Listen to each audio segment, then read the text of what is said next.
My name's Dave DeBow, founder of MoneyPartnerFormula.com, and this show is built for everyday real estate investors who are actively doing deals and looking to scale using other people's money. So if you're an active real estate investor and you want to get featured on this show to talk about your own real estate and capital raising experiences, then just go to daveinterviewsyou.com. Now let's get rolling with this episode, and remember to subscribe for daily interview content. All right, guys, welcome to Property Profits Podcast. I'm your host, Bryce Kaminsky, filling in for Dave Dubois. And have you ever wondered how a real estate journey evolves from a single condo to major developments? Today, my guest, JF Berube, has navigated this exciting path.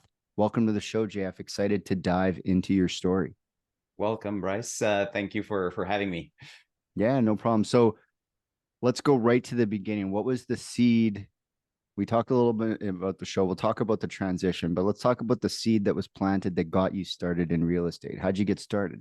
So for me, it was very, very natural. My uncle was a developer in Montreal back in the days. Now he's retired.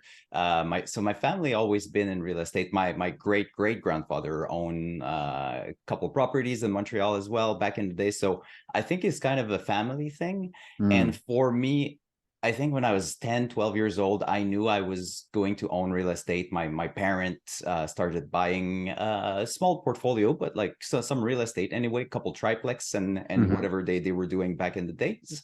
And so for me, it was very natural. So when I came to maybe 15, 16 years old, started making money by flipping cars. And then that was my seed money for my first real estate purchase when I moved to Toronto when I was age of majority basically. And so I started that way. So I acquired my first place for myself. And then as we were moving and we always kept our primary residence and buy something else. Age of majority, like 18, 19, whatever it is, right? Yeah, I was a little bit older when I moved to Toronto, but yes. Yeah, it's interesting because like I wonder if that number is even correct anymore. People don't die at 40, right? So it's probably like if we slid that number on a kind of in a tangent here, but if you slid that age of majority, what is it in 2024? Like 100%. 40? Like people are much older than people are living a lot longer. So it's interesting because you can start real estate even later and later and still get all the gains from capturing that equity early on. So before real estate, you were in the media industry. Tell people a little bit about that and ultimately why you decided to make that shift. Yeah, so that's actually my main reason to move to Toronto was to finish my studies and then be in the media. I always wanted to be in the media, advertising and marketing. So basically, I finished my studies, and then I started working with big brands and whatnot, and it was very sexy and it was fun. I was young and hungry, and that's what I wanted. It was really great, very fast-paced, very fast-paced industry. So you're doing those 60 hours, 70 hours, because I'm bilingual. So being the bilingual person in Toronto back then, I was sent on shoots everywhere across Canada, which was very fun. And it was amazing time, but you're traveling, you're working until 11 midnight every single nights. So it's taking a toll after a while. Yeah. So recently, this past year, I did the choice to basically quit my career. And I got to a point where I was established and recognized in my industry and whatnot. I felt I conquered a little bit the mountain, and then by then we had acquired a couple properties, and I could see that my passion was with real estate. I'm always like talking about real estate in my time off, and then my strategy was also to not save, but acquire property for my retirement, because retirement is very different than our parents. Our parents had indexed pensions where they were paid for life. For us, especially in the media industry, it's minimal. You get peanuts for retirement. So a couple of years ago, we acquired a fourplex in Montreal, and that's at the point where it was the tipping point for my girlfriend and I, where we're just like, okay, we are early 30s. If we never like remortgage or anything, like at the end of our career, we're gonna have the same paycheck basically as we have. So it kind of changed our mindset a little bit Mhm. at that point, and it did that click as well, where I was very, very driven. Being a director, I had my last company, I had 110 people under me, so people across the Mm. world. It was all remote, so it took a lot of a toll, and I was just like, okay, I'm just done. I'm just done, and I could see that I could make more with real estate, and Mhm. Mhm. also with my brothers-in-laws also doing development for real estate, and we had a lot of chats, and he was telling me like, your money always have to move, and make sure that like Mhm. you can recycle that money. So it was a big eye-opening year for myself, and that's when I decided to just quit my career. I actually quit my career in the media. Still have a day job right now as Yeah. a little safety net, but helps me. I have plenty of time. Yeah, so I did a little month off, went traveling, and then I came back and I went 100% in real estate.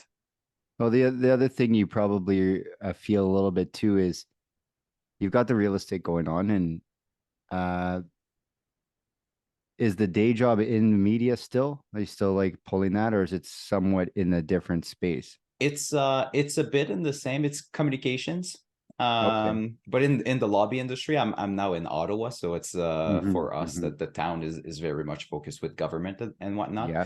Yeah. Um, so it just allowed me to have a little bit of a slower pace than the media world. So instead of working 70 hours, now I have a normal nine Yeah. to If it's a five job. government job, don't you work more than 40? You know, it's in the paperwork. You can't. I That's it. just No, found that in the like kind of retirement from that high pace, like working until 2 or 3 or 5 or all the time, that it did give you an opportunity to actually enjoy that when you did it on the side. You know, it's like, oh, come and direct this thing for fun. And you yeah, actually get to go correct, back to it and you're not like, oh, is this paying the bills, right? So correct. what does the future look like for your real estate portfolio these days? So right now we are doing development on two projects. So a very big project in the East Canada, so Mm-hmm. in the North 200 units. So that's bigger Wow. syndication group. So that's very good. Um, and tried to do something in Quebec, but it didn't work. It's a little bit different market and different reason. I wanted to be a little bit more active. So now I have a 13 units that I'm developing here with a couple partners. And we're actually In expanding Ottawa. in Ottawa, in Ottawa. Yeah, Yeah. yeah, yeah. And The we are real estate is tricky in Quebec. The laws it and is. It is. rules and you don't get a lot of you don't hear a lot of like, oh, I made it big in real estate in Quebec. It's just not a story. They haven't written the book yet. I don't know exactly why that is, but what made you decide not to go into Quebec with the development instead into Ottawa? Uh, so it was a little bit about the cost to opportunity, I could say. It was just because I could be a little bit closer. I Mm, found very good partners here, and we're expanding our team, so that's good. So I just wanted to do that. Also, financing in the last year has been extremely hard. yeah. And for those development projects, well, not sometimes, but most of the times you have to bridge or put a little bit of your own capital, Hmm. which means Skin in private the game, loans. right? That's it. Yeah. That's it. So sometimes private loans, second mortgage, bridge loans, or blanket loans, that kind of stuff. In Hmm. Quebec, the interest rate is a lot higher Mm. than in Ontario. In Ontario, you can get a private mortgage between the 8 to 12%. In Quebec, it's going to be the 14 to 18% sometimes, depending on the Hmm. risk. So there's That's a going bit to of change the numbers big time. that's it. That's it. So for me at this point, it's not like you need a couple projects for these to be able to recycle your money and pay what you're Hmm. carrying. Hmm. So this year has been a carry year for me. So everything that I have, I reinvest on those loans until these projects are done. So that's why it's just the cost is a little higher there. Beautiful projects that they have. I have great developer friends Hmm. in Quebec City or Montreal, and they have great projects. It's just it was just not the right fit at the right moment. Interesting. So when it comes to real estate investing, what do you think your secret sauce is? What comes easy to you that other people might find difficult to do?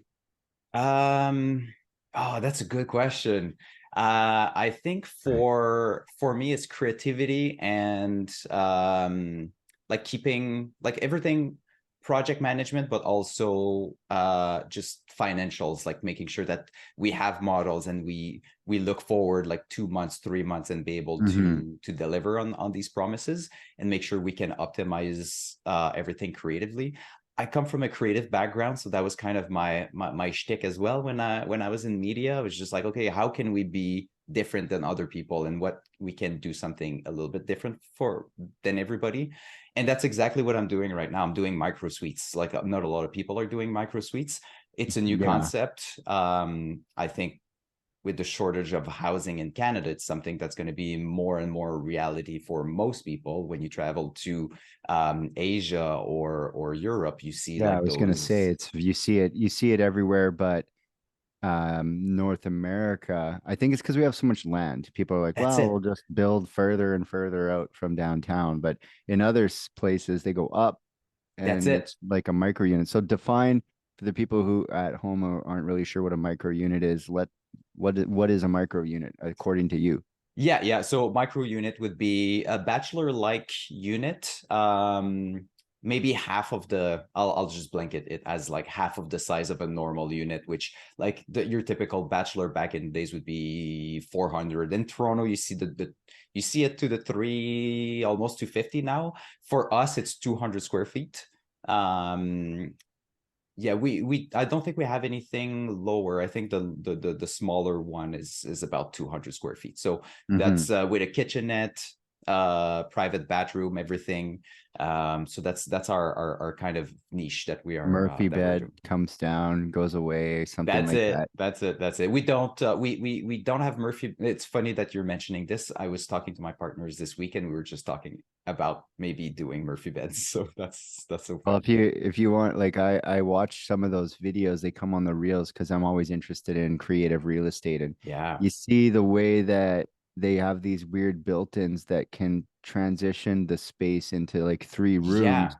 by pushing this wall around inside the suite, but it is just like a tight rectangle, but it's an office, next it's a bed, next it's a living room, and Yeah. depending on where it is in the room, changes like what it is. So I think you're right on the uh, affordable housing though, because it's the same square foot. You can get away with some density.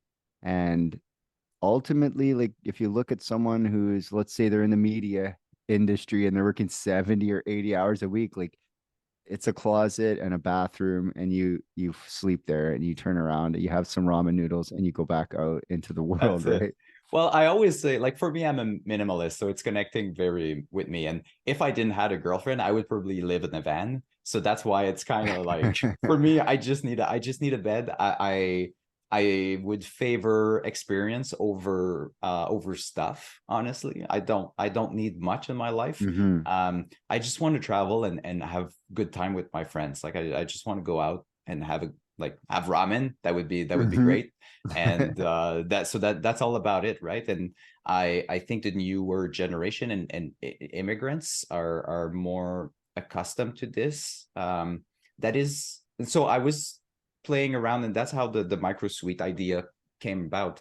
I've been thinking about it for quite some time, and then my latest acquisition in Montreal, the fourplex that I own there with my girlfriend, Hmm. the two young professionals that are in the bachelor units of that building, Right. that's all they want. They don't want anything else. They even wanted them like fully furnished, which they weren't, but we saw the demand where it's like, okay, there is a shift. Like we see Hmm. that we are leaning towards smaller spaces. We don't need a big house. We see the next generation, they just want to come home, and they come home late, and then they go out for the day, they come back, they just want a bed, maybe a little space with like a TV, something like this, and that's it. So Well, it's yeah. interesting because I was talking to a restaurant owner. He's like from the French Quarter, and we're sitting there, and he also owns real estate. Like he owns a rental portfolio, and he said, "I see a future without kitchens Yeah.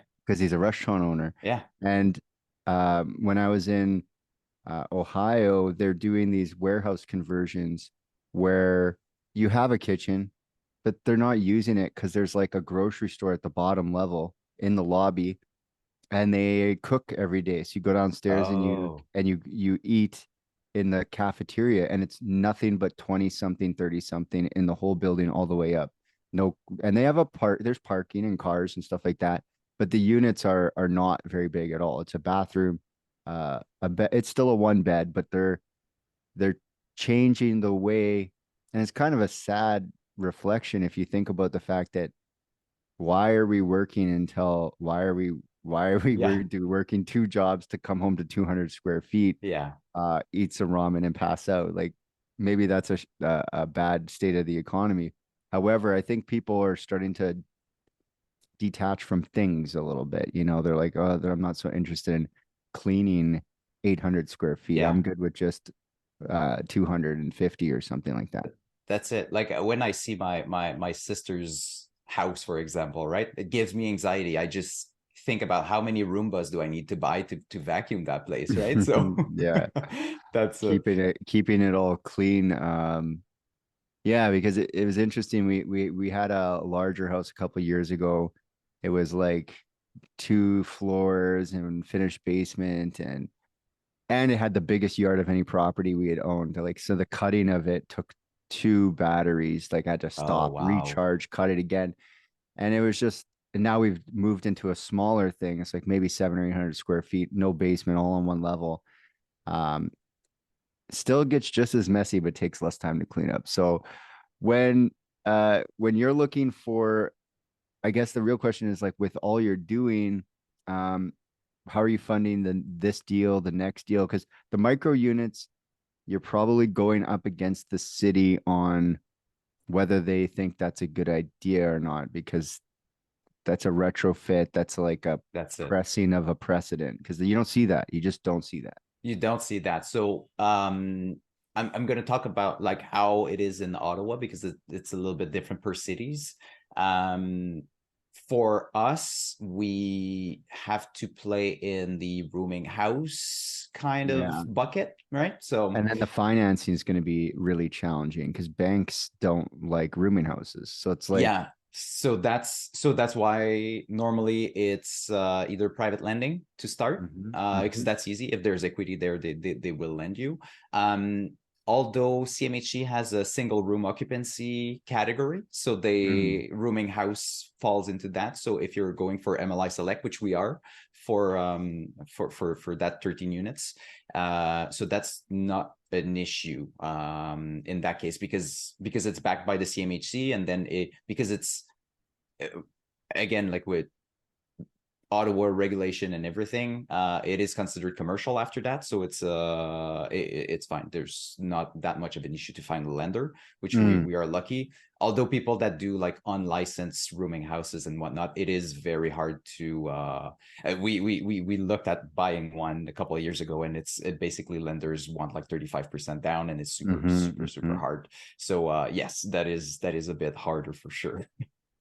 So what's one of your strategies to get access to money to fund your deals as far as leveraging your existing network?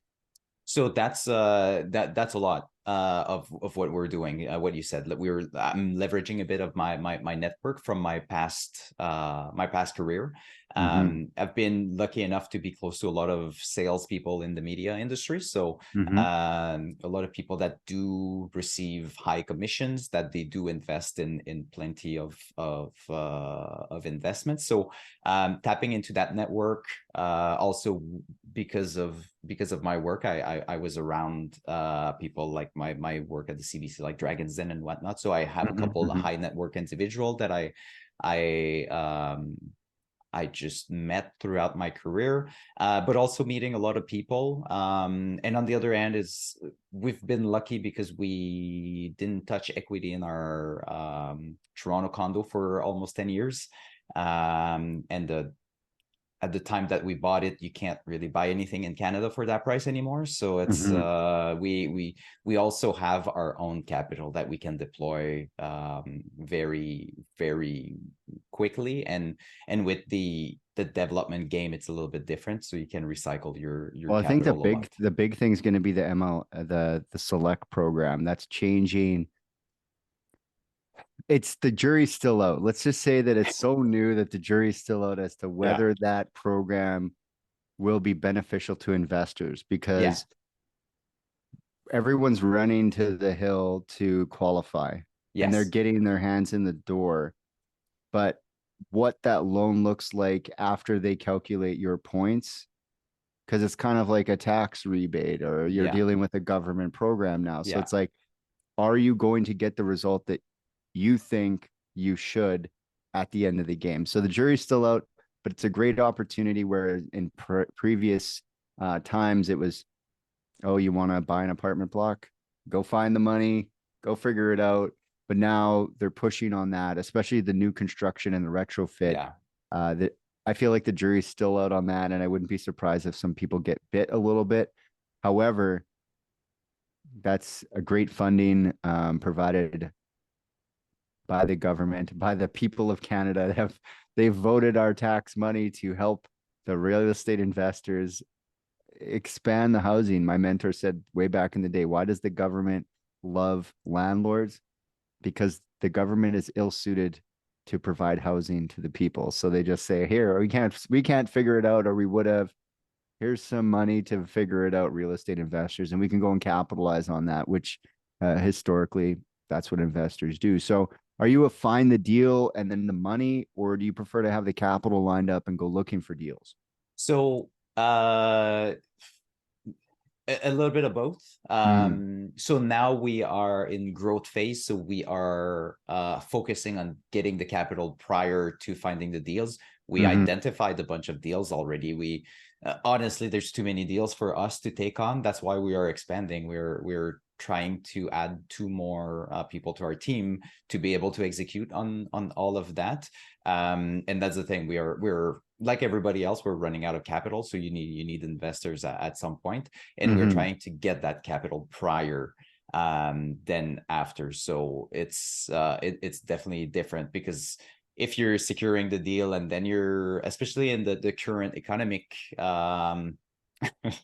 it's very hard Yeah, it the could shift. last year. That's it. Yeah, it could shift on you. So when you present your deal to possible investors, how do you go about doing that?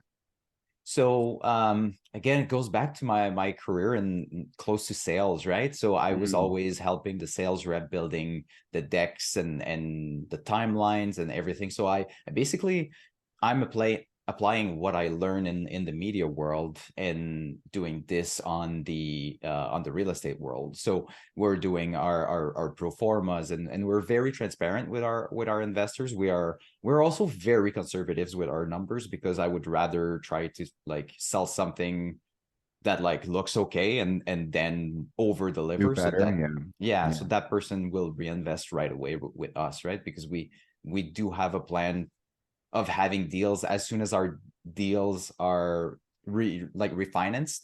As soon Hmm. as we do the cash out, then we'll have something else lined up so we can reuse that money right away. So that's a lot of that. It's a lot of like doing the pitch deck Yeah. and everything. I mean, I looked around. I even took some people training, and they were Hmm. providing Hmm. all of that, and it was literally the same thing that I built my entire media career. And I was like, okay, well, Yeah. Well, the you're deck, pitching either a show or like it's an idea. My mentor always used to say money yeah, is an idea backed by confidence. that's And it. so if you have the confidence in the idea, the money will be attracted to that position, whether it's a television show, whether it's an album, whether it's an apartment, whether it's a food truck. Money is an idea backed by confidence. And if you've That's got the it. confidence, you can pull it off. And an idea, like any idea Yeah, with confidence, yeah, will attract capital. So make sure that you add those two things together. So and if that's it, right? people, You're yes. kind of telling the story while you're pitching it, right? And Mhm. if the end goal meet that idea and what the buyer or the investors are looking Mhm. for, then it's kind of a done deal at that point. So with the whole amount of like people investing significant capital into these things, how do you build that like no trust relationship with the sort of activities on a day-to-day basis? Yeah, that's always a hard one, especially for new investors, right? Because they don't necessarily know you and whatnot. So for us, we are trying to spend as much time as possible. So we do go for like some people it might find, well, they might find this like a little bit pedestrian, but we do go for lunch for a couple times. We do parties once in a while with our investors, and we invite new investors to meet other investors, so it builds confidence a little bit. Mm-hmm. And it's all about making them feel like they are part of something, part of the family.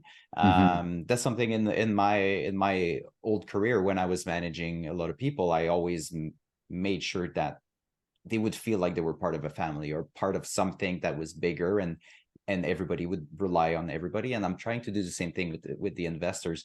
Like the money is great, but we want to give the return, and we want to build relationship with these people for a long time. We want them to Mm-hmm. invest, we want them to be happy, we want them to be successful, because as we are getting successful, they should be successful. And then a lot of these investors, they just want to be like passive investors. They don't want to go change a toilet or get Mm-hmm. the like do the pro formas and whatever. Right? Today Yeah. I was dealing with asbestos at our property. Like nobody wants to do that. So it's just building them, like having, like treat them like friends and Mm-hmm. family, basically. Nice, nice. So if people want to find out more and connect with you, what should they do? How do they find you? Best way would be on Instagram. Just DM me Mm-hmm. at JF_BERU, Mm-hmm. and then I'll hit them back up. There you go, the business card of the industry here. So I really appreciate you stopping by, and I wish you all the luck with the micro units. Godspeed in the permits department. Godspeed. Thank you, Bryce. Yeah, no problem. Until next time, guys, we'll catch you on the next episode. Hey there, I really hope you enjoyed that episode. And as always, if you want to listen to more daily interview content, make sure you subscribe. And if you're an active real estate investor and you're doing deals and you'd like to get featured on this show, then just head over to daveinterviewyou.com. Now at moneypartnerformula.com, we help real estate investors to create a process for predictably getting capital so they can do more deals without relying on hard money lenders or the banks. We do this by building them a private capital marketing system. Now, if you want help turning yourself into a big money capital attraction machine, then book a call with our team to see how we can help. Just visit moneypartnerformula.com to find out more. All right, take care, and we'll see you on the next interview.